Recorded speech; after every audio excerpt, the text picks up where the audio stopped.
విశాఖలో Ramesh studio makeup academy ప్రారంభోత్సవానికి ముఖ్య అతిథిగా హాజరయ్యారు సుమ.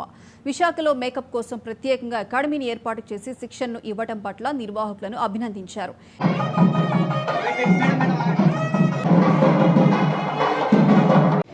సో చాలా సంవత్సరాల నుంచి నాకు చాలా దగ్గరైంది ఏంటి అంటే మేకప్ ఇదిగోండి ఇలా మైకులు కూడా. అయితే అలాంటిది మేకప్ అకాడమీ అనేది వస్తుందని నేను కల్లో కూడా ఊహించలేదు. ఎప్పుడైతే దూరదర్శన్ లో మేము స్టార్ట్ చేశామో అప్పటి నుంచి ఇప్పటి వరకు రకరకాలైనటువంటి మేకప్ల్లో మారుతున్నటువంటి క్రీముల్ని నేను చూస్తూ వచ్చాను. ఒకప్పుడు ఓన్లీ టెలివిజన్ కో లేకపోతే సినిమాకో థియేటర్ కో పరిమితమైనటువంటి మేకప్ ఇప్పుడు అందరి జీవితాల్లోకి ఒక భాగం అయిపోయింది.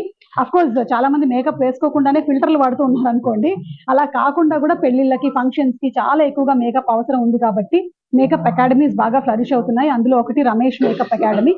హైదరాబాద్ లో స్టార్ట్ చేసి ఆ తర్వాత విజయవాడలోను వైజాగ్ లో కూడా కోర్సెస్ నేర్పిస్తూ ఉన్నాడు. ఇది 30 days కోర్స్. నాకు తెలిసి ఇప్పుడు May 14th నుంచి వైజాగ్ లో ఈ కోర్స్ స్టార్ట్ అవుతుంది. ఇందులో జాయిన్ అవ్వాలనుకునే వాళ్ళు ఎన్రోల్ చేసుకోవచ్చు. ఇన్స్టాగ్రామ్ పేజ్ ఉంది, అందులో డీటెయిల్స్ ఉన్నాయి. అండ్ ఈ 30 days కోర్స్ తర్వాత నాకు తెలిసి ఇంతకు ముందు నేర్చుకున్న వాళ్ళని నేను కొంతమందిని బయట కూడా కలవడం జరిగింది. వాళ్ళు ఓన్ గా వాళ్ళు మేకప్ చేసుకుంటూ ఉన్నారు. And I think Ramesh all the time వాళ్ళకి ఎప్పుడైనా సరే నాకు ఇది తెలియలేదు, నాకు ఈ అవసరం ఉంది అంటే is always there to help you all out.